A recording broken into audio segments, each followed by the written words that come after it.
March ഇവിടേക്ക് നീങ്ങിയത്. March വന്ന ഉടൻ തന്നെ ബാരിക്കേഡ് തള്ളിമാറ്റാനുള്ള ശ്രമമുണ്ടായി. 2 തവണ പോലീസ് ഇതിനകം പ്രയോഗിക്കുകയും ചെയ്തു. ഉദ്ഘാടനം ബാരിക്കേഡ് തള്ളിമാറ്റാൻ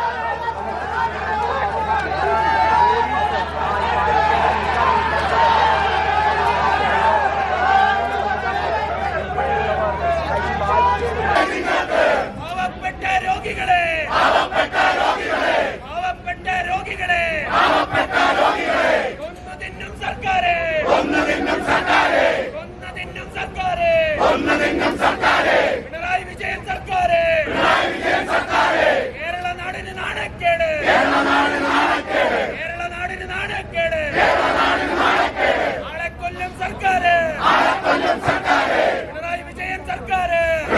തിരുവനന്തപുരം സിറ്റി ജില്ലാ അധ്യക്ഷൻ ശ്രീ കരമന ജയൻ ഇവിടെ ഈ സമരത്തിന് നേതൃത്വം നൽകിക്കൊണ്ട് ഇവിടെ സന്നിഹിതരായിട്ടുള്ള പാർട്ടിയുടെ നേതാക്കളായിട്ടുള്ള Shri Sivankutty, Shri S Suresh, Shri Pappanamcode Saji, Shri Thirumala Anil, Shri P Sudheer, Shri V V Rajesh, Shri Satheesh, മറ്റ് നേതാക്കളെ, സുഹൃത്തുക്കളെ, മാധ്യമപ്രവർത്തകരെ എല്ലാവർക്കും നമസ്കാരം. പിണറായി വിജയൻ സർക്കാരിന്റെ പ്രചാരവേലയുടെ ഇരയായ ശ്രീമതി ബിന്ദുവിന്റെ ഓർമ്മകൾക്ക് മുന്നിൽ ഞാൻ ആദ്യമായി ആദരാഞ്ജലികൾ അർപ്പിക്കുക. ഈ കഴിഞ്ഞ ദിവസം കോട്ടയത്ത് നടന്ന സംഭവം സർക്കാരിന്റെ പ്രചാരവേലയുടെ ഇരയായിട്ടാണ് ഒരു ജീവൻ പൊലിഞ്ഞത്. കോട്ടയം മെഡിക്കൽ കോളേജിൽ കെട്ടിടം തകർന്നതിന് ശേഷം അത് ഉപേക്ഷിച്ച കെട്ടിടമാണ് എന്ന് പറഞ്ഞുകൊണ്ട് രക്ഷാപ്രവർത്തനമടക്കം ആരംഭിക്കാൻ വൈകിയ സാഹചര്യം, ആ സാഹചര്യം ഉണ്ടാക്കിയത് ഈ സർക്കാരിലെ 2 മന്ത്രിമാരുൾപ്പെടെ നേരിട്ടാണ്. മുഖ്യമന്ത്രി ഉൾപ്പെടെയുള്ള മന്ത്രിമാർ കോട്ടയത്ത് അവലോകന യോഗത്തിൽ പങ്കെടുക്കുന്നതിനിടയിലാണ് ഈ സംഭവം ഉണ്ടായത്.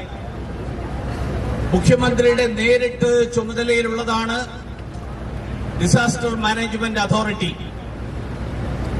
ഒരു മെഡിക്കൽ കോളേജിലെ കെട്ടിടം തകർന്നു കഴിഞ്ഞാൽ, ആ കെട്ടിടം തകർന്നു കഴിഞ്ഞാൽ തുടർ നടപടികൾ സ്വീകരിക്കേണ്ട ഡിസാസ്റ്റർ മാനേജ്മെന്റ് അതോറിറ്റിക്ക് നേതൃത്വം നൽകുന്ന ജില്ലാ കലക്ടർ, ആ ജില്ലാ കലക്ടർക്ക് സംഭവ സ്ഥലത്തെത്താൻ പോലും എത്ര താമസമുണ്ടായി എന്ന് നമ്മളെല്ലാവരും ഇന്നലെ അറിഞ്ഞതാണ്. കാരണം ജില്ലാ കലക്ടർ മുഖ്യമന്ത്രിയുടെ അവലോകന യോഗത്തിൽ പങ്കെടുക്കുകയായിരുന്നു. ആരോഗ്യമന്ത്രി അതുപോലെ കോട്ടയം മെഡിക്കൽ കോളേജിൽ അവിടുത്തെ ബഹുമാന്യനായിട്ടുള്ള മന്ത്രിയുണ്ട്, വാസവൻ മന്ത്രി. അദ്ദേഹം അറിയാതെ കോട്ടയം മെഡിക്കൽ കോളേജിൽ ഒരു ഈച്ച പോലും അനങ്ങില്ല എന്നാണ് കോട്ടയത്തുകാർ പറയുന്നത്.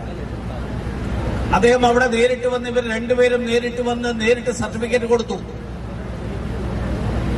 അവിടെ ഈ കെട്ടിടം ഉപേക്ഷിച്ച കെട്ടിടമാണ്, കെട്ടിടം തകർന്നതുകൊണ്ട് ഒന്നും സംഭവിച്ചിട്ടില്ല, ആർക്കും ഒരു അപകടവും ഉണ്ടായിട്ടില്ല. നമ്മുടെ ആരോഗ്യമന്ത്രി അവരുടെ നിയമസഭയിലെ പ്രസംഗം നമ്മളെല്ലാവരും കേട്ടിട്ടുള്ളതാണ്. ഈ നാടിന്റെ കപ്പിത്താനെ കുറിച്ചിട്ടുള്ള പ്രസംഗം. ആരോഗ്യ വകുപ്പിന് കപ്പിത്താനില്ലാത്ത അവസ്ഥയാണ് മാഡം.